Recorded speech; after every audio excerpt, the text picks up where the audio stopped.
Elizabeth Warren for a bit because she has come out with two basically, she came out with a big proposal on the same day that Bernie announced, which was one of my favorite days in politics in a long time. On Monday, she announced that her presidential campaign will not have private fundraisers or one-on-one meetings with big donors. That's a big deal. And I imagine Bernie Sanders will probably follow suit. I don't know that he hadn't already there, but it's going to be interesting to see if that's the case with like a Kamala Harris or with a Cory Booker or a Kristen Gillibrand, or if Joe Biden jumps in, a Joe Biden. It'd be a good thing if they followed suit. It would begin to, in some way untether their decision-making from big donors. Maybe at the very least it would give, just some indication that, they're open to it, let's say. But here is Elizabeth Warren, who also came out with a plan, like I said last week, on a universal childcare. And the plan basically has four elements. One, it's free for families who live at 200% or less of the poverty line. So, family, I don't know what that is. For family 4 poverty line, somewhere, I think in the 20s. And double that, you get free you get free childcare. Families above 200% of the poverty line pay a sliding scale between 0 and 7% of their income on childcare. Right now, I think the average family pays somewhere around like 10%, at least. I mean, childcare is expensive, super expensive.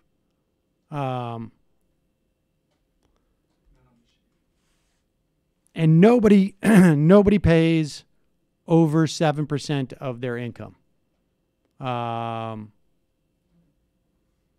childcare. And this would be financed by the wealth tax. And the cost over the course of 10 years is about $700 billion. So $70 billion a year to invest in a program that has huge returns for the kids and for the parents. And frankly, this is before you start to measure. A lot of people are going to go, there are women who want to work. Men maybe who want to work, who are responsible for their child care. There are men and women who want to take care of their parents. But there are people who are going to go back into the workforce, and it's going to generate revenue there. But just in terms of the number, let me tell you how small $70 billion is relative to what we're used to paying for stuff. If you go back and you Google $70 billion, we had a perfect example of like how dramatic an increase in spending $70 billion a year is. And that is how much we added to the military budget last year. $70 billion a year. And virtually no one questioned it. Was it 700?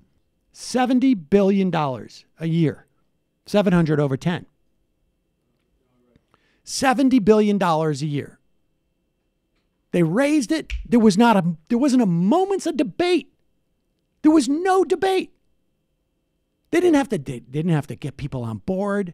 They didn't have to prove the efficacy of it. They didn't have to make a case that where our national security is compromised. Nothing.